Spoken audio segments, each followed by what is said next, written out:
เนาะสบายดี FC มื้อนี้ก็เรียบร้อยแบกท่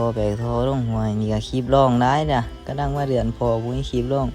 สัญญาณนี้ก็ลงยากเกี่ยวแบกท่อกับอ้าวเนาะไปจูบปลาภารกิจจูบปลากับพ่อใหญ่มื้อนี้พ่อใหญ่ก็พามาจูบปลาในห้วยนี่ล่ะแล้วนั่งเห็นเด้อช่วงสิจูบแล้วเพิ่นยังไงจูบแล้วน้องก็น้ำบุกนะบรรยากาศว่าสุวรรณโอ้เป็นมือกองแน่ว่าสุวรรณมาติดตั้งเครื่องไว้แล้วก็มา2 ทองแน่มีทอไปนี่หนักกว่าเพื่อนเดินวางขังเดินรู้กันเนาะมีอยู่ห่วยมื้อนี้เอาส่วนกับยางไปหันละงุ่มปลก็ได้พอสมควรอยู่เพิ่นก็งุ่มเอาบ่อยตัวน้อยเนาะเจ้าของเสือเนาะ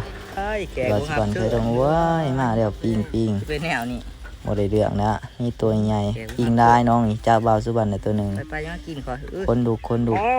เห็นเดี๋ยวคนดุเนี่ยนี่ก็วิทยาจะไปกาลูกหนามเลยผู้ใหญ่แต่ว่าส่วนก็จะเป็นในโลกของเขามาหากินเฮ็ดจะได้ FC เลยบ่ได้มันมัด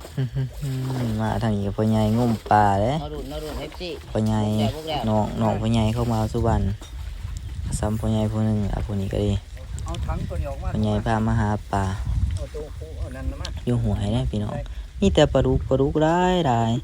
อันซ้อนบรรยากาศสภาพป่าหน้ากันเนี่ยอีแล FC เลยนี่ดอกมียังมาหยินทางนึงก็ได้ปลาคอเด้อตัวนึงทางอาบอยเฮาปลาคอตัวใหญ่ได้พวกนี้เจ้าของรถบีบากว่าซั่นไปถ่ายรีวิวรถเพิ่นอยู่มื้อนั้นทางน้อยนะระยะเพิ่นว่าหินดาวนี่เป็นหินมาสั่นสุดาเมดินมาระยะเพิ่นว่า